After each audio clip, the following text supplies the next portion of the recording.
Just last season, the Detroit Pistons won only 14 games and tied the record for the longest losing streak in NBA history. But fast forward to this year and they already have more wins than the last 2 seasons combined and have even won 7 in a row, which is the longest winning streak they've had since 2015. They literally had the worst record in the league last season, and now they have a 94% chance to make the playoffs. They've been able to take a massive leap, and a big part of that has been due to Cade Cunningham's improvement year after year. Getting rid of Monty Williams and adding a few more key players has also definitely helped, but Cade playing all NBA level basketball has taken the Pistons to a whole nother level. Over the last 10 games, Cade has averaged 30 points, 6 rebounds, and 10 assists, which are literally superstar numbers. He's been playing extremely well all year. I mean, he was an all-star for a reason, but he's only gotten better as the season has gone on. We just witnessed him absolutely tear apart the Atlanta Hawks, scoring 38 points and throwing out 12 assists in a 5-point win. Plus, he did that while shooting 58% from the field and 70% from 3. Not to mention, he was going up against Dyson Daniels, who has arguably been the best perimeter defender in the league this season. I mean, just look at how they were guarding him. He had 30 points and 10 assists in the first half alone, so in the second half, they were sending the whole team after him. Very few players in the league command that much defensive attention. And by the way, he's been doing all this while Jaden Ivey hasn't even played a game since December. When people talk about offensive engines, Cade's name doesn't get brought up nearly enough. Out of the guys that have actually played at least 40 games so far this season, Cade ranks 3rd in usage percentage, only behind Shai Gilgeous-Alexander and Giannis. He has the ball in his hands a lot, and while the Pistons roster is pretty solid, it's not exactly groundbreaking, so for them to be playing as well as they are honestly says everything you need to know. I feel like people don't even realize how good Cade has really been this season, although the NBA giving them only 4 national TV games doesn't help. Cade has 15 games with 30 or more points, which is really good, but that's not even the crazy part. He also has 37 games with 8 or more assists and 25 games with 10 or more assists.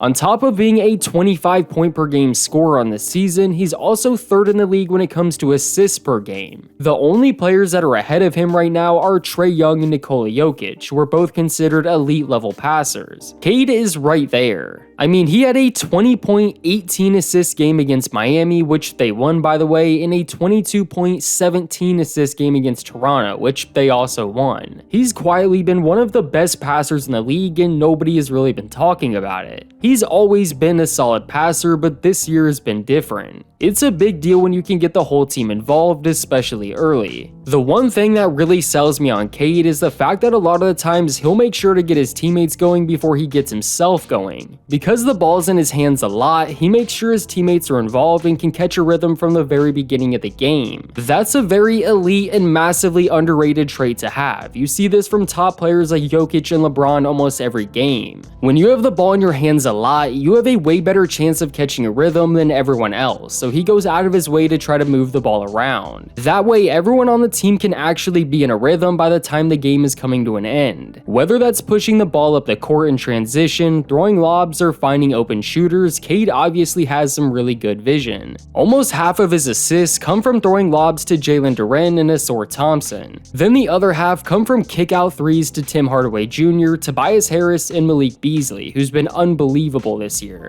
And when Jaden Ivey's healthy, it's a whole different ballgame. His vision is great, but like I said, he's also averaging 25 points a night. On top of his performance against the Hawks that I talked about earlier, he's had multiple others just like it. Earlier in this season, he had a game against the Knicks where he scored 29 points, grabbed 10 rebounds, and threw out 15 assists in a 9-point win on the road. Then I have to mention his 38-point game against the Cavs and his 2 40-point games against the Timberwolves and Mavericks. Honestly, I really could highlight every game he plays against the Hawks. I don't know what it is, but every time he goes against Atlanta, he just hits another level. Cade is a really interesting scorer. He's not extremely athletic, but is 6'6" and knows how to use his body better than most players in the league. He's able to bully defenders to the rim, and not even in the way you're probably thinking. He isn't this extremely strong player that pushes guys around, but the way he uses his body to shield off defenders is as good as it gets. I just made a video about Dylan Harper, who's one of the top college prospects in this coming draft, and the way he uses his body when attacking the rim literally reminded me of Cade. So many guards in the NBA are so athletic that they can just blow by people whenever they want. And although Cade is still athletic, he more so uses his pace and technique to get by people. Luka Doncic is another example of what I'm talking about. Luka very rarely blows by anyone, but he can walk you down to the rim and score before you even realize where you're at. And there aren't many guards that can finish at the rim better than Cade. Then the final thing I'll talk about when it comes to his offense is something he's been improving on just as much as his passing, and that's his shooting. During his rookie year, he shot 31% from 3, but over the last 2 years, he's been shooting around 36%, which doesn't seem very noticeable, but it is. He's still shooting around the same amount of them, but the way he's scoring them and the confidence he has while shooting them has changed a lot. I think this is the first year that he's actually making defenders pay for going underneath of screens. Him being able to keep defenders guessing like that is only going to open up the driving lanes even more and make him that much more of a threat. And because of the way he uses his body to dictate defenders, he can make things happen in the mid-range as well. Whether that's getting to the paint and finding an open teammate or getting to his spots for a fadeaway jumper. Either way, they're equally as difficult to stop, and once you combine everything that I've talked about so far, you can start to see why Cade is such a special player. Defensively, he can still use some work, but at the same time, this is the first year he actually has to try because they've been tanking for the last 5 years. And honestly, that reminds me of another thing I really like about him. Even though the Pistons have been in the dumps since before he even got there, Cade has fully embraced Detroit and is showing loyalty when a lot of players would try to run from the situation. Just look at how badly each loss during their losing streak bothered him. Instead of just accepting that he's on a tanking team and not even trying, he was giving it everything he had. He handled last season like a real pro. He didn't make excuses and always showed up for the media. The Pistons got exactly who they needed to turn the franchise around. Not a lot of players have the fire and passion that he has. That's the reason we've seen him improve year after year despite not even being set up for success.